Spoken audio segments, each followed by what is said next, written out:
ଯାତ୍ରା ମାଲିକ ନାଣ୍ଡୁ ବାବୁ ଜମାରୁ ଭଲ ଲୋକ ନୁହନ୍ତି।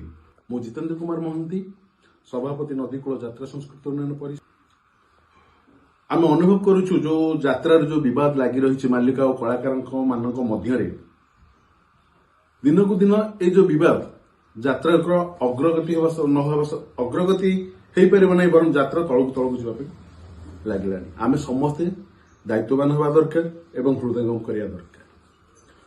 ମୋ କହିବାର ତାତ୍ପର୍ଯ୍ୟ, ନରିପଣ୍ଡା ମହୋଦୟ, ତାଙ୍କୁ ମୁଁ ଯେତିକି ଜାଣିଛି ସେ ଜଣେ ଭଲ ଲୋକ, ଭଲ କଳାକାର।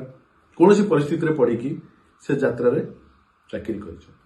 ତା ମାନେ ନୁହେଁ ଯେ ସେ ମାଲିକଙ୍କ ପାଖରେ ମୁଣ୍ଡ ବିକି ଦେଇଛନ୍ତି।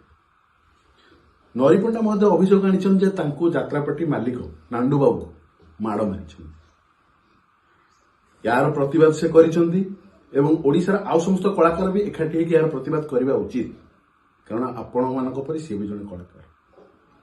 ଏହି ଅଭିଯୋଗ ପରେ ସବୁଠାରୁ ଦୁଃଖର ବିଷୟ ଏବଂ ଗର୍ବର ବିଷୟ ବି, ଓଡ଼ିଶାର ଜଣେ ବର୍ଷିୟାନ କଳାକାର ମହୋଦୟ ଲତା ମଣ୍ଡଳ ମହୋଦୟ ପାଟି ଖୋଲିଛନ୍ତି, କିନ୍ତୁ ଆଉ ସମସ୍ତ ବରିଷ୍ଠ କଳାକାରମାନେ ଶୋଇଛନ୍ତି କାହିଁକି?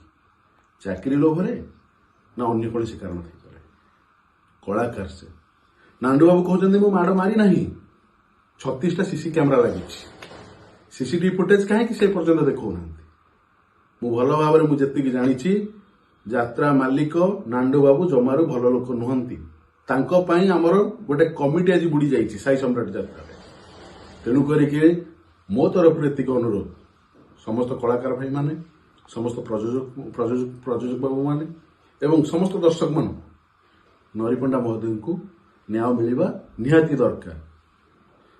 ଆମେ ବିଚାର କରିବା କିଏ ସତ କହୁଛନ୍ତି କିଏ ମିଛ କହୁଛନ୍ତି, ଭଗବାନ ତ ଅଛନ୍ତି, ସବୁଥିରେ ବିଚାର କରିବେ।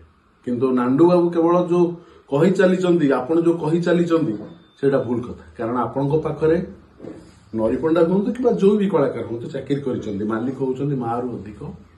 ତେଣୁକରି ଆପଣ ତାଙ୍କର ସୁଖ ଦୁଃଖର ସାଥୀ, ଆପଣ ତାଙ୍କ ସୁଖ ଦୁଃଖ ବୁଝିବେ। ସେ ଏଗ୍ରିମେଣ୍ଟ କରିଛନ୍ତି, ଯଦି ବି 10 ଲକ୍ଷ କି 12 ଲକ୍ଷ କି 14 ଲକ୍ଷ କଣ ବି ଗୋଟେ ନିର୍ଦ୍ଦିଷ୍ଟ ପରିମାଣର ଏଗ୍ରିମେଣ୍ଟ କରିଥିବେ, ତା ବାଦ ସେ ପଇସା ଆପଣଙ୍କୁ ମାଗୁନଥିବେ। ଯଦି ଅସୁବିଧା ସମୟରେ ନରିପଣ୍ଡା ଆପଣଙ୍କୁ ସାହାଯ୍ୟ ପାଇଁ ଅନୁରୋଧ କରିଛନ୍ତି, ଆପଣ ତାଙ୍କୁ ସାହାଯ୍ୟ କରିପାରିବେ ନ କରିପାରିବେ, କିନ୍ତୁ ମାଡ଼ ମାରିବାର ଅଧିକାର ଆପଣଙ୍କର ନାହିଁ। କାରଣ ଆପଣଙ୍କର କେହି ବନ୍ଧା ବଳଦ ନୁହନ୍ତି, ଆପଣଙ୍କ ପାଖରେ କେହି ମୁଣ୍ଡ ବିକି ଦେଇନାହାନ୍ତି। ତେଣୁକରି ସମସ୍ତ ଓଡ଼ିଶାବାସୀ, ସମସ୍ତ କଳାକାର, ପ୍ରଯୋଜକ ଏବଂ ସମସ୍ତ ଦର୍ଶକ ମାନଙ୍କୁ ମୋ ତରଫରୁ ଅନୁରୋଧ, ନରିପଣ୍ଡା ଭାଇଙ୍କୁ ନ୍ୟାୟ ମିଳିବା ନିହାତି ଦରକାର। ଦରକାର ପଡ଼ିଲେ ନରିପଣ୍ଡା ଭାଇ ଆପଣ କେସ୍ ଲଢ଼ନ୍ତୁ, ଆପଣମାନଙ୍କ ସହିତ ଆମେ ଅଛୁ, ମୁଁ ଅଛି। ବିଶେଷ କରି ଯୋଉଠି ବି ଯୋଉ ସମୟରେ ଡାକିବେ ମୁଁ ଆପଣମାନଙ୍କ ପାଖରେ ପହଞ୍ଚିବି। ତେଣୁ କରିକି ନରିପଣ୍ଡା ଭାଇଙ୍କୁ ଆମର ନିହାତି ନ୍ୟାୟ ମିଳିବା ଦରକାର। ସମସ୍ତ କଳାକାର ବନ୍ଧୁମାନଙ୍କୁ ବି କହୁଛି, ସମସ୍ତେ ପାଟି ଖୋଲନ୍ତୁ, ନହେଲେ ଆସନ୍ତାକାଲି ଏ ଦୁର୍ଦିନ ଆପଣମାନଙ୍କ ପାଖରେ ବି ପହଞ୍ଚିବ। ଜୟ ଜଗନ୍ନାଥ।